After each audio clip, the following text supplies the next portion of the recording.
What's going on, ladies and gentlemen? Thank you so much for tuning in. It's me, Mikey Pipes, heading on my next service call. We have an existing residential client that's got problems with their central air conditioning system. What's making this service call special is that it's Tuesday, April 15th, 2025, which is also tax day to Americans. But it's also the first air conditioning service call of 2025. Special.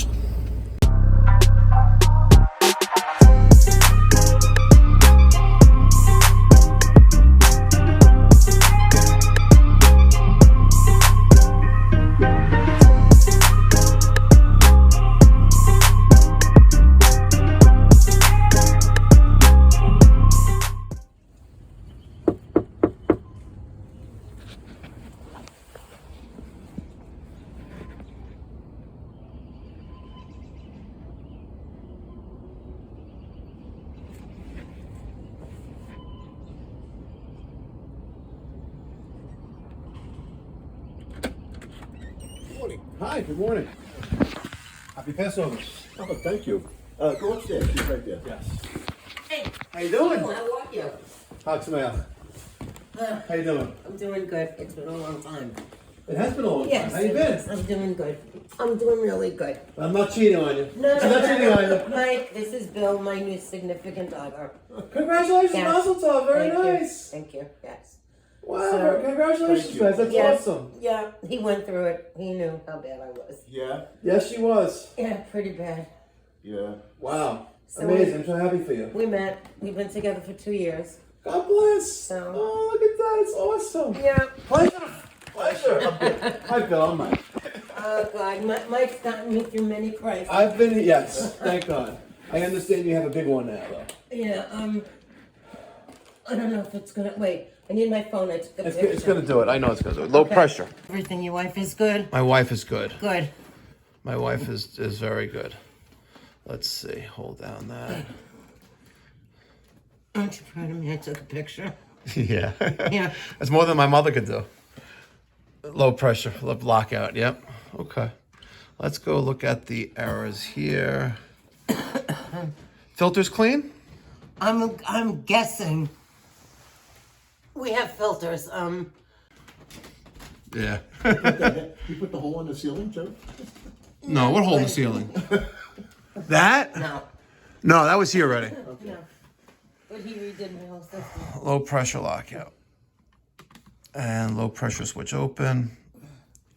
And then, you had a high static issue. And, The only thing I was thinking is that the gardener was here for the first time.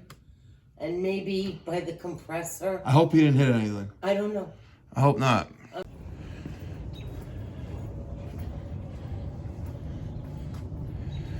Yeah, she can use a cleaning. Well, let's just figure out what the low pressure issue is right now. All right, Carrier Infinity. All right, I have my Testo 557 4-port digital refrigeration manifold connected with the low loss headings by Yellow Jacket. These are great because you lose less refrigerant. Take a look at our pressures. I do not have my temperature clamps on to measure subcooling and superheat. I have 101 on my low and 182 on my high. It is 55 degrees out here and the indoor ambient temperature is 70. So let's see what we have when I put on my temperature clamps. We're probably going to be right at charge, but I wonder if that was enough. Maybe there's an indoor fan issue, maybe the filter being dirty, but it didn't look dirty. So let's check our temperatures. Our temperatures on the pipe. All right, it's been about 7 minutes. Here are our temperatures and pressures. We're working with 7.7 degrees of subcooling. I like to see closer to 10. Let's see what the rating plate on this Carrier Infinity says. Let's see, we are at 14 degrees of subcooling. So we're at 7.7. So we are undercharged. Now this is an established system. It's been installed for about 8 years now, I think, maybe 6 years.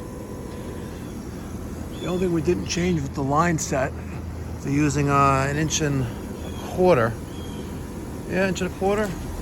Yeah, the 1.25 inch line set. 1 3/8. I don't know. I get confused once it's over 7/8. Sorry. Especially this is the first air conditioning service call of the season, but we are undercharged. 7.4 inches of subcooling. We could try to cover up the top a little bit and see if we get a increase the outdoor temperature by covering up the top a little bit and see if that increases. But when they had the low pressure lockout issue and our coil evaporator coil at 31 degrees, probably freezing up. Yep. So I am going to recommend some refrigerant and a cleaning in the next couple weeks because this is kind of dirty here. I don't think we've ever had this conversation before, but because there's more lawyers out there than guys like me, I have to give you a disclaimer which I have memorized in my head. Your system has a leak, right? There are 5 things you can do. Right? Number 1, you could do nothing. Obviously, you do nothing, the problem is not going to go away. Okay. Option number 2, we can give you more blood, a blood transfusion, without getting patched up. So you need stitches, but giving you more blood or more refrigerant, instant gratification, no warranty or guarantee. The problem is obviously you're going to keep bleeding. So that's option number 2. Option number 3, we add the refrigerant and a sealant. Now there's no warranty or guarantee in the sealant, but at least it gives us a fighting chance to what to look for when we come back. Number 4, we do a leak test and then we look for the leak. This is expensive because we have to recover what's in the system. Suck out what's in the system, store it, weigh it, and then look for this leak. Very time involved. You're not going to do that though. Not yet, no. And number 5 is system replacement. Options 4, don't give me eyes like that. I'm just giving you the facts. Option 4 and option 5 are guarantees, right? So if we fix this leak, that leak is not going to come back. And that leak. Okay. So a scenario, let's say this car radiator, which sits inside the attic where the blower is, let's say that has a leak in it. That's going to be replaced. There's no other way around that. And that should be covered in the warranty as long as it was registered when we installed it. Okay, well, that's an unknown. We'll figure that out. So if you need a new coil, which is what it is, the coil will be guaranteed and the leak will go away. And then you'll have, X amount of years before something else goes wrong. I'm not saying it's going to happen, but replacing system is not going to be an option because this is a fairly new system. If this was 15, 16, 20 years old, use the old refrigerant R22, I wouldn't have been adding today because I'm not saying you can't afford it. It's just that I'm not going to do that to you. You still do R20? I have it. Yeah, it's expensive. I have it. I thought they stopped. Yeah. But I'm going to tell you something. You know what? What's crazy? The refrigerant that replaced R22, which is Freon, which is what your system has, was phased out on January 1st of this year. How's that? How about that for some facts? All right, so I just had a conversation with the homeowner, and this is basically how it went down. Because of the condition, the lack of maintenance, because it wasn't done last year on the outdoor unit, and that means the entire system needs to be cleaning, this is what I proposed, and this is what works best for me and for my clientele. I said, guys, listen, the system's low on refrigerant. This is what I would recommend that we do. We're gonna add a refrigerant that's needed. We're gonna add a sealant with ultraviolet dye. In a week or 2, we're gonna come back and we're gonna do scheduled maintenance that this thing requires, and we're gonna look for the leak. When we find the leak, we're gonna talk about ways to make it permanently go away. They're happy for the next week or 2 because the refrigerant's not gonna leak out in 2 weeks. It's not like we have no pressure in the system. So we delivered instant gratification, and we're gonna follow up with a permanent repair on how to make this problem permanently go away. Let me get your thoughts and feedback in the comment section down below. All right, another 13 minutes later, I got my can of R410A. Yep, it's 410A. We're gonna flip that upside down.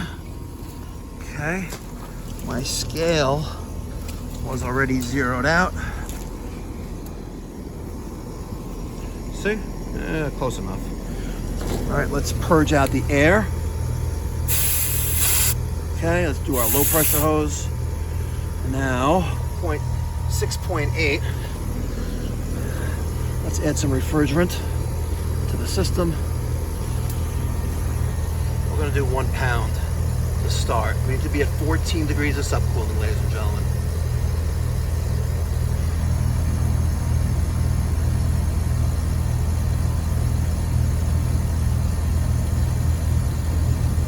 Alright, almost at 1 pound. 0.9, 1 pound. Okay, let's close that up. Let's wait about 5, 7, 10 minutes and see what our subcooling jumps up to. Now, one of the things that I'm always looking for when my refrigeration manifold is connected to the system, looking to see if it fluctuates a lot.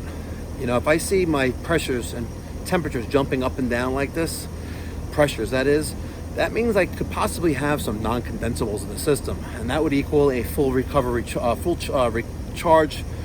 recovery of the charge that's in the system, and recharge it with fresh refrigerant after replacing the filter dryer, right? Because you have non-condensables in the system, that's not good, and you're going to have pressures bouncing around like that. Also, we're looking to see if, you know, that subcooling and superheat jumps around a lot as well. You could have a problem with your metering device like your TXV or automatic expansion valve if it's electronic expansion valve. So there's a lot of things that are going through my head while I'm watching the gauges. So keep that in mind when you have your gauges hooked up. All right, it's been a few minutes. We're at 9.1 degrees of subcooling. We're gonna bring that up some more by adding some more refrigerant to our system. All right, now since we went from 6 to 9 with a pound, I am going to go to 2 pounds now, and let's see how the system reacts with 2 pounds of refrigerant added to the system.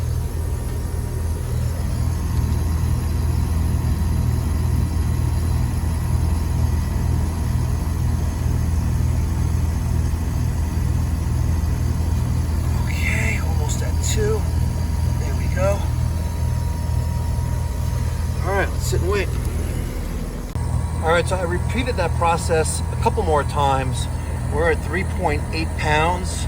Once I got to 13.5 degrees, I was going up a little bit slower, not going up in full pound increments. So we're at 3.8 pounds, and we are exactly at 14 degrees. Sorry, 14.1 degrees of subcooling. We're good there. We have an evaporator coil temperature of 32 degrees. And when you have a total system charge of a little over 14, I think 14.33 pounds. Yeah, 14.33 pounds? Yeah, when you have a total system charge of that much, that came factory charge, and we have that larger line set, you know, that's roughly 65 feet. Yeah, it's significant. Even a pound is significant, but it's not like I'm charging with 10 pounds of refrigerant. So we're gonna come back. We're gonna schedule cleaning of this coil. I wonder what it looks like on the other side facing the house. Let's take a peek, guys. Oh, geez. Jeez Louise. Wow. Jeez Louise. Woo. Wow, feels like George Floyd. I can't breathe. Oh, too soon? All right, I'm gonna remove my high side.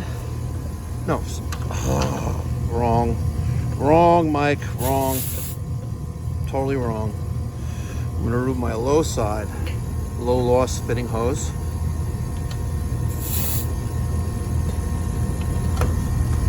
I'm gonna connect my EZ Seal. This does up to 7.5 tons. And a very convenient vial of chemical.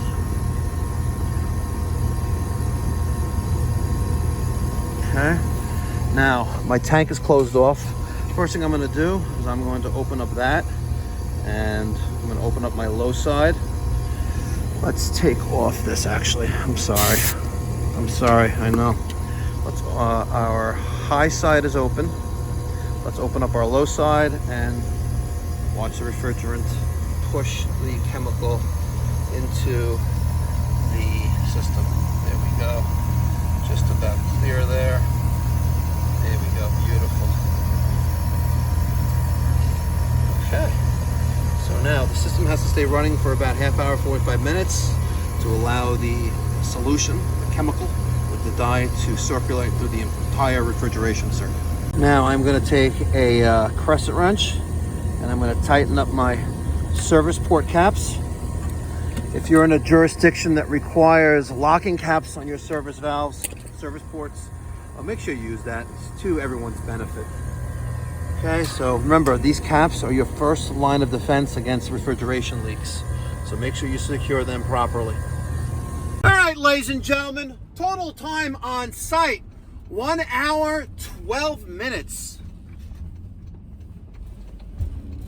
That's right, 1 hour, 12 minutes from job start to job finish. Time on site to add almost 4 pounds of R410A refrigerant and a sealant. Could that have been done in 15 minutes? Well, not professionally at least. But that's what happens when you call Pipe Doctor Home Services for your HVAC issues that you're having in your home or your office. You get diligent and professional service where we leave no stone unturned. If your HVAC contractor is bamboozling you and not doing the proper steps, pick up the phone and give us a call if you live in our service area. We even travel outside, to the Bronx, and to Westchester and upstate New York on a case-by-case basis, but you best believe it comes with a premium. Thank you so much for watching. We have a milestone we recently hit this past weekend of 180,000 subscribers. So I'm done. I'm not asking for subscribers anymore. I'm done. I like that 180 number. It's a nice, I think it's triple high number. I think, something like that. Yeah, it's a good number, 180. Catch you in the next one. Be well, God bless, stay safe. Don't subscribe! Don't do it. I'm telling you, don't do it.